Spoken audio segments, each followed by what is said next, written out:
Zero Malabar സഭയിലെ 2 ബിഷപ്പ്മാർക്ക് തീവ്രവാദികളുമായി ബന്ധം. ആഭ്യന്തരമന്ത്രി അമിത്ഷായ്ക്ക് കത്ത് കൈമാറി ആലഞ്ചേരി അനുകൂലികൾ. ഇപ്പോൾ സഭയിൽ തമ്മിലടി രൂക്ഷമാവുകയാണ്.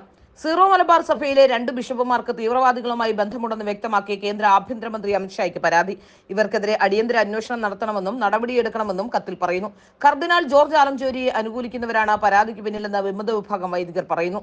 സഭയിലെ 2 ബിഷപ്പ്മാരും കർദിനാൾ ജോർജ് ആലഞ്ചേരിക്കെതിരെ വ്യാജരേഖ നിർമ്മിച്ച കേസിലെ പ്രതികളായ വൈദികനും ഭൂമി വിൽപ്പന കുംഭകോണത്തിൽ ആലഞ്ചേരിക്കെതിരെ ആരോപണമുയർത്തിയ വൈദികനുമെതിരെയാണ് പരാതി. ഇവർ രാജ്യദ്രോഹികളായ ഭീകരവാദികൾക്ക് സഹായം ചെയ്യുന്നവരാണെന്നും ഇവർക്കെതിരെ അന്വേഷണം വേണമെന്നും കാണിച്ച് കർദിനാൾ അനുകൂലികളാണ് കേന്ദ്ര ആഭ്യന്തരമന്ത്രിക്ക് പരാതി കൈമാറിയിരിക്കുന്നത്. അതേസമയം വൈദിക പട്ടം നൽകുന്ന വൈദികർ സഭയുടെ ഔദ്യോഗിക കുർബാന ചൊല്ലണമെന്ന് നിസ്തർക്കമാണെന്ന് സീറോ മലബാർ സഭ വ്യക്തമാക്കി. സുന്നഹദോസ് അംഗീകരിച്ചതും മാർപ്പാപ്പ ആവശ്യപ്പെട്ടിരിക്കുന്നതുമായ രീതിയിൽ കുർബാന അർപ്പിക്കാമെന്ന സന്നദ്ധത ഡീക്കന്മാർക്ക് അറിയിക്കാത്തതുകൊണ്ടാണ് അവരുടെ തിരുപ്പട്ട സ്വീകരണം നീളുന്നതെന്ന് സഭ വ്യക്തമാക്കി. പരിശീലനം പൂർത്തിയാക്കിയ ഡീക്കന്മാർക്ക് പൗരോഹിത്യ പട്ടം നൽകണമെന്ന് തന്നെയാണ് നിലപാട്. ഏകീകൃത കുർബാനയടക്കം പൂർണ്ണമായും നടപ്പാക്കാനാകാത്ത സാഹചര്യമാണ് സഭയിലുള്ളത്.